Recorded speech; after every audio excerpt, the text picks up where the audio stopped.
Hello and welcome to Bristol Reptile Emporium's YouTube channel. I'm Gail. And I'm Michelle. And today we are going to talk about stick insects. We've got a few over us, so hopefully you'll be able to see them. I think one of them's disappeared behind me. Actually. Yeah, I just retrieved the one lot that's gone behind Gail's neck. Here we go. Joy's a stick insect. There we are. Run around everywhere. Oh, there she is. There we go. Right. Okay, great.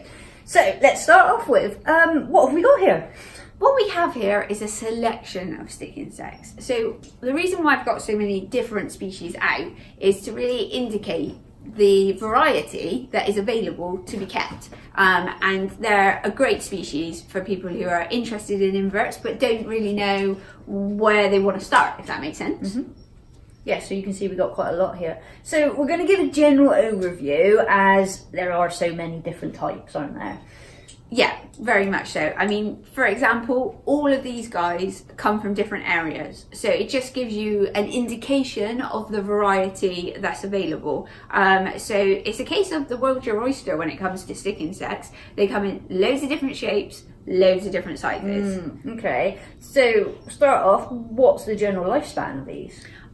So some of the smaller species you'll get in the region of about a year out of them, and some of the bigger species will be considerably longer than that. So there are lots of variables that affect lifespan when it comes to stick insects.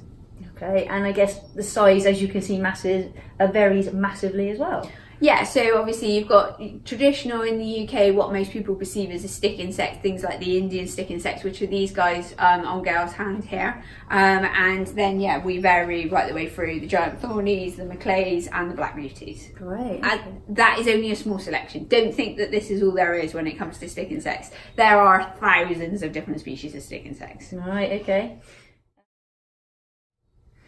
So what type of food do these guys eat?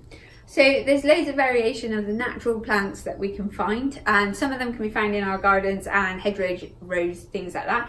These guys are primarily feeding, for most of the ones that we've got here, they are feeding on, should you just take that one off your face? They are feeding on bramble, apart from the black beauties that are actually feeding on privet, but we can also use other plants, things like ivy. Some people may even sacrifice their rose bushes. Some parents might be not impressed by that option. It depends on how keen of a gardener you are.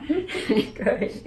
And how often do we feed them? So what we tend to do here is we use a container which we hold stems of plants in. So we've got some oasis to support the plants, so we don't have to have a big reservoir of water, because we don't want a big reservoir of water within their enclosure, because we don't want them to fall in and drown. Obviously they're an invertebrate, so we do have to be mindful of that. We don't want their bodies completely submerged by any means. So we stand the stems of the plants in the oasis, kind of like cut flowers in a vase, and then we replace that as and when it starts to dry out. So if you've got particularly high temperature species, it might be every couple of days, but for some of the cooler ones it might be once a week. Right, okay, great. So as you can see, we can handle these, and they're all very different. I've got two here which haven't moved at all, and another two which are crawling all over me. In fact, I don't know where the other one's gone. I think it's on your back. Right, okay. I'll find it in a minute. It'll be fine. So, how often can we handle these guys? So stick insects are great, and this is why they're popular with young families, because with care we can handle them daily. We do have to go careful and be mindful when we are handling them. Obviously they do have little hooks on their feet that keep them in the foliage, and we don't want to pull them because we can pull limbs off, which is obviously the last thing that we really want, is to have a legless stick insect. So I guess you would just allow them to walk over you and then put your hand next to them so they can walk on to the next hand, like I've just done there, and then I can put my hand there and they keep on going. Yeah, so that's the best way to handle them. You may find when you're taking them out of the enclosure you need to unhook a couple of feet, which is just literally a case of popping your finger underneath them and pushing it up, just so that you can get them off the foliage that they're on. But as you can see by them moving around on us, they're fairly easy once they're out of the enclosure to position, and because they are herbivores, obviously they're non-aggressive, so they're great. Yeah, they are. So once we can handle them regularly, but when we do have them out, how long can we handle them for? It's really going to depend on temperament, and it depends on your stick insect. So when I say temperament, I mean you do get some types of stick insects that don't actually like to be handled, and some types of stick insects have got a bit more arsenal on them than these guys. So some can have some big spikes on the hind legs, and when they feel threatened, they can use those spikes. So it's always worth doing research on your stick insects, because the last thing you want to have is the intent to handle, and you pick a species that's not great for it. So doing a bit of research is really beneficial. Obviously, if you are looking to purchase them from a shop or a store, have a chat with the owner and ask them questions about it. You know, they should be able to answer these types of questions and say yes, they're good for handling and things like that. And obviously we need to be aware of temperature as well. So if it's a cooler day, we'd handle for shorter periods of time. If it's a warmer day, we can get them out for a bit longer. Oh, okay, great. And what type of enclosure would we hold these guys in? There's loads of variation when it comes to enclosure. Some people use acrylic or plastic enclosures, which are vented. We do need to be aware of that. Obviously, we don't want the humidity rising too high on some species.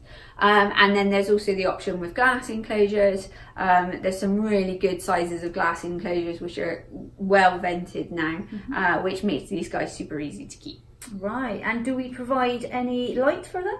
So light isn't imperative for them, but heating for a number of species can. So we kind of got this mindset in the UK that stick insects are fine. You know, people who maybe kept them in the 60s and 70s just had them at room temperature and they did really well.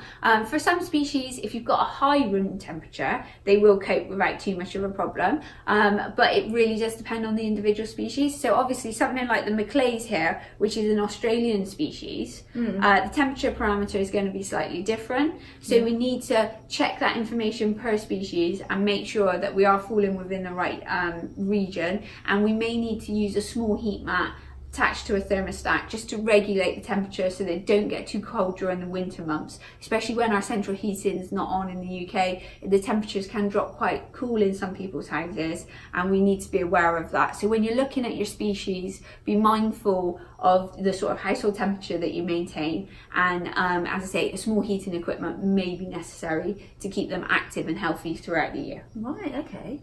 And what else would we have in the enclosure? We have any substrate or any water? Yeah, so as I say, water is not great for them. A lot of people provide the hydration via misting to mimic dew in the morning, which they would naturally have. So they may mist, not necessarily every day, but every other day, that sort of basis.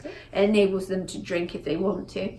Substrate wise, a lot of people will use leaf litter, or they may use a cocoa fibre in the bottom of the enclosure. Some owners find it easier just to use some tissue so that it's nice and easy for cleaning, and depending on the species, you may find eggs as well as waste in the bottom of the enclosure.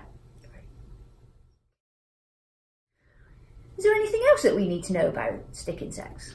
There is a lot of variation between them. So some stick insects, there is a sexual dimorphism between the males and the females, and some species there isn't. So again, this is something that you want to be checking about, and just doing that little bit of research and make sure that you're 100% confident in the species that you're looking at, because it's quite common for some owners to say we had 6 stick insects and then 9 months later we had 56 stick insects. So just be aware of that that's something that can happen. Admittedly, it's quite manageable with stick insects, but as I say, the more planning you do in the early stages, the easier it is later on. Right. Thank you for watching Bristol Reptile Emporium's YouTube channel. Don't forget to subscribe, and we look forward to seeing you next week for another video. Bye! Bye!